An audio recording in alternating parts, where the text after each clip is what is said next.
Assalamualaikum warahmatullahi wabarakatuh. Perkenalkan, nama saya Suci Maulidia dari kelas 11 IPS 2 nomor absen 22. Di video kali ini saya akan menjelaskan tentang materi atletik. Apa sih itu atletik? Atletik adalah gabungan dari beberapa jenis olahraga yang secara garis besar dapat dikelompokkan menjadi lari, lempar, lompat, dan jalan. Kata ini berasal dari Yunani, artinya berarti kontes. Atletik merupakan cabang olahraga yang dilombakan pada Olimpiade pertama pada 776 sebelum Masehi. Induk koordinasi untuk olahraga atletik di Indonesia adalah PASI, Persatuan Atletik Seluruh Indonesia. Dan dari berbagai sumber lainnya seperti kompas.com, atletik merupakan salah satu olahraga yang telah berkembang dari aktivitas manusia yang paling dasar seperti berlari. Sejarah atletik. Sejak pertama kali muncul atletik terus berkembang di berbagai negara seperti Inggris dan Indonesia. Penyebutan pertama dari olahraga di Inggris pada 1154 ketika bidang latihan pertama kali didirikan di London. Awal abad ke-19, perlombaan atletik yang terorganisir diadakan di Inggris pada 1835. Tapi pada 1860, atletik menikmati lonjakan terbesar pada 1861. Klub dayung London Bar menyelenggarakan pertemuan pertama yang terbuka untuk semua amatir. Pada 1866, Amateur Athletic Club atau ACC didirikan dan memimpin kejuaraan Inggris yang pertama. Penekanan dalam semua pertemuan ini adalah pada kompetisi untuk tuan-tuan amatir yang tidak menerima kompensasi finansial. Pada tahun 1890, AAC menghasilkan kekuasaan pemerintahan untuk Asosiasi Atletik Amatir atau AAA. Di Indonesia sendiri, pada masa penjajahan Jepang 1942 hingga 1945, olahraga atletik mulai berkembang dan meningkat pesat. Atletik mendapatkan perhatian yang baik.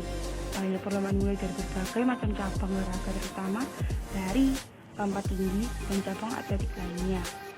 Pada 3 September 1950, Persatuan Atletik Seluruh Indonesia (PASI) berdiri.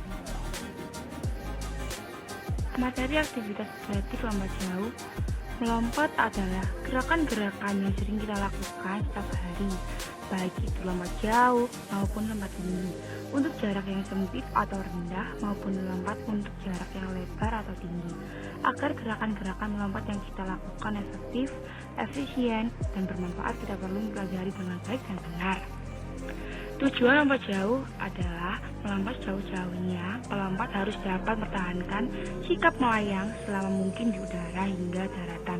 Lompat jauh biasanya membutuhkan fasilitas seperti bak lompat jauh berisi pasir, lintasan lari, papan tolakan, dan tempat pendaratan. Lintasan untuk lari awalan panjang 30-40 meter dan lebar 1,2 meter, harus rata serta tidak licin. Panjang papan tolakan 1,2 meter, lebar 20 cm, dan tebal cm. Papan tolakan harus dicat putih dan harus rata dengan tanah serta ditanam sekurang-kurangnya 1 meter dari depan bak pasir pendaratan. Lebar tempat pendaratan minimum 1,22 meter. Jarak garis tolakan sampai akhir tempat lompatan minimal 10 meter. Permukaan tempat mendarat harus sama tinggi atau datar dengan sisi atas papan tolakan. Yang pertama, keterampilan gerak lompat jauh. Gerakan lompat jauh secara umum terbagi menjadi tahapan awal, tahapan tolakan, sikap melayang, dan pendaratan. Pada sikap melayang, lompat jauh memiliki 3 sikap atau gaya, yaitu gaya menggantung hang style, gaya jongkok squat, dan berjalan di udara walking the air. Para siswa dapat memilih gaya mana yang dianggap mudah sesuai dengan kemampuan berikut. Yang pertama, tahap awal. 1. Berdiri pada jarak 30-40 meter dari papan tolakan atau bak pasir. Yang kedua, berlari cepat mulai dari awal hingga akhir. Pada saat langkah-langkah akhir, gerakan langkah diperpanjang dan mengurangi kecepatan lari untuk persiapan melakukan tolakan. Yang kedua adalah tahap tolakan. Yang pertama, tolakan harus dilakukan tepat pada papan tolakan dengan menggunakan satu kaki yang terkuat. Yang kedua, tumpuan tolakan menggunakan ujung telapak kaki dengan menekan kaki dengan membentak ke tanah.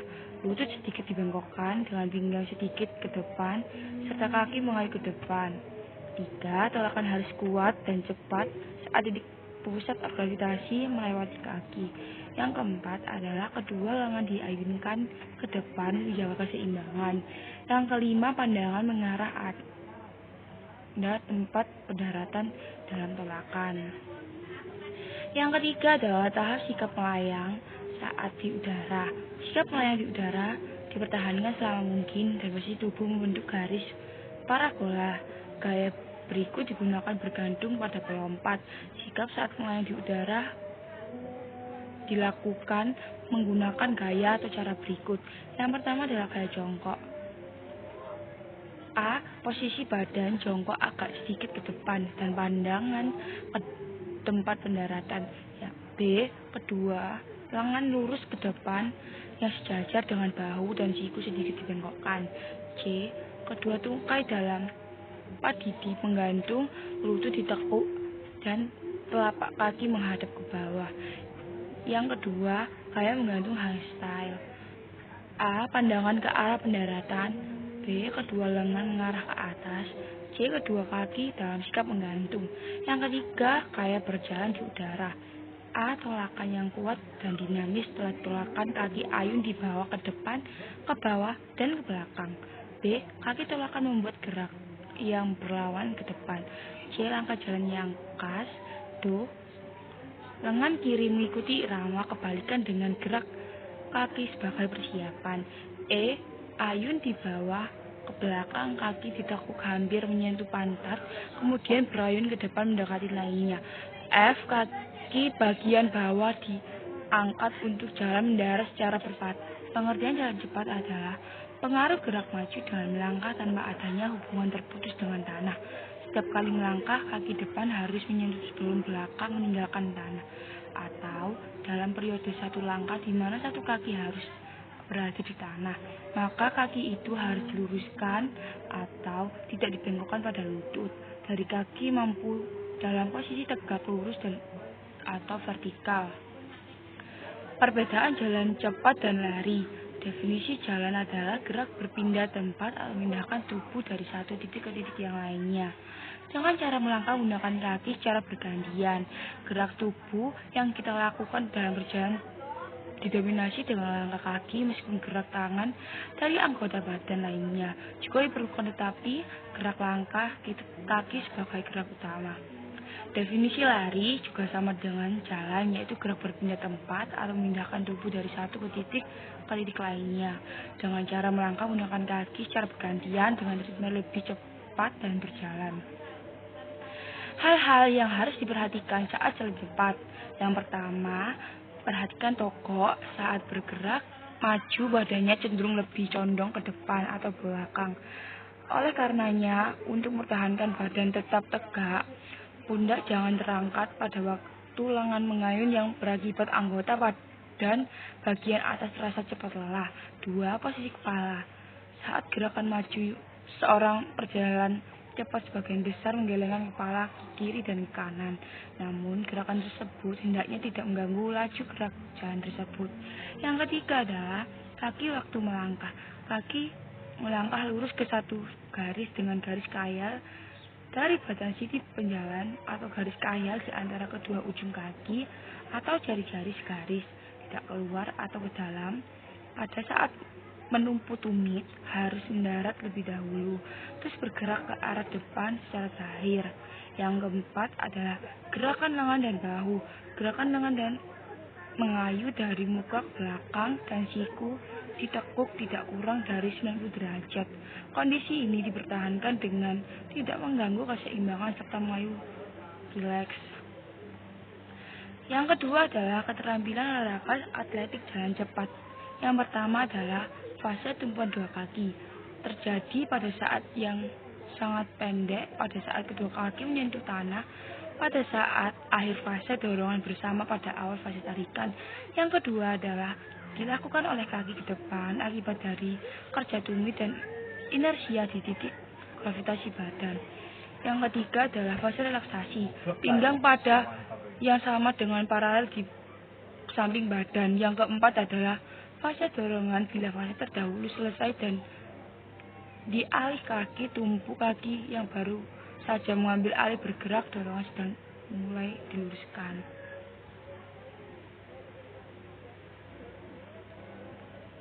Lempar lembing adalah salah satu nomor lempar dalam cabang olahraga atletik. Tujuan lempar lembing adalah mengukur hasil lempar sejauh mungkin sesuai cara tertentu. Keterampilan gerakan lempar lembing. Yang pertama, cara megang lembing.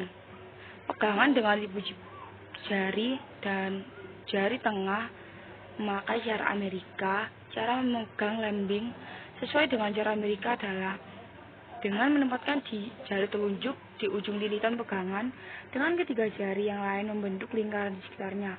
Letak kekuatan pegangan lembing-lembing terletak di ibu jari telunjuk dan ibu jari lembing ditempatkan di tengah-tengah telapak tangan. Yang kedua adalah pegangan dengan ibu jari dan telunjuk dengan cara Finlandia. Cara megang lembing dengan cara Finlandia ini cara-cara yang menempatkan ibu jari dan jari tengah di ujung lilitan pegangan. Kedua jari ini bisa memberikan kekuatan pada pegangan lembing. Fungsi jari telunjuk hanya untuk menunjang lembing dengan cara diluruskan di bawah lembing dari jari kelingking, dan jari manis ditempatkan di atas lilitan lembing. Yang ketiga adalah pegangan dengan telunjuk dan jari tengah dengan memakai cara tang. Cara memegang lembing dengan cara tang ini sudah sangat jarang digunakan. Hal ini dikarenakan dukungan kekuatan yang diberikan oleh jari yang memegang lembing masih kuat. Cara ini dilakukan menempatkan lembing di antara telunjuk dan jari tengah. Lari ancang-ancang atau awalan. Yang pertama, sifat teknisnya, lembing dipenggang horizontal atau mendarat di atas bahu. Lengan diupayakan tenang, stabil, atau tidak bergerak ke muka ke belakang. Lari percepatan adalah rileks, terkontrol, dan berirama 6-12 langkah. Lari percepatan sampai mencapai kecepatan optimum. Lari ini dipertahankan atau ditingkatkan dalam 5 langkah berirama. Sifat teknisnya, penarikan lembing dimulai pada saat kaki kiri mendarat, bahu kiri menghadap ke arah lingkaran, lengan kiri ditahan di depan untuk keseimbangan. Lengan yang melempar diluruskan ke belakang pada waktu langkah 1 dan 2. Lengan melempar ada pada tinggi bahu atau sedikit lebih setelah penarikan. Ujung atau mata lembing adalah dekat kepala. Yang terakhir adalah melepas lemparan. Yang pertama adalah fase lemparan atau delivery. Yang kedua adalah suku kanan ditarik ke depan dan ke atas kepala. Yang ketiga adalah badan bergerak ke depan. Yang keempat adalah suku pelempar diluruskan. Yang kelima adalah kaki kanan memelihara kontak dengan tanah sampai lembing dilepaskan. Kesalahan yang terjadi ketika membawa lembing adalah tidak membawa dengan cara yang baik. Pegangan yang kuat, lebih masih goyang ke kanan dan ke atas atau ke atas ke bawah, tidak diikuti gerak lanjut. Sekian, terima kasih. Semoga bermanfaat di dalam video ini. Mohon maaf jika ada salah kata penyebutan dalam materi tersebut. Wassalamualaikum warahmatullahi wabarakatuh.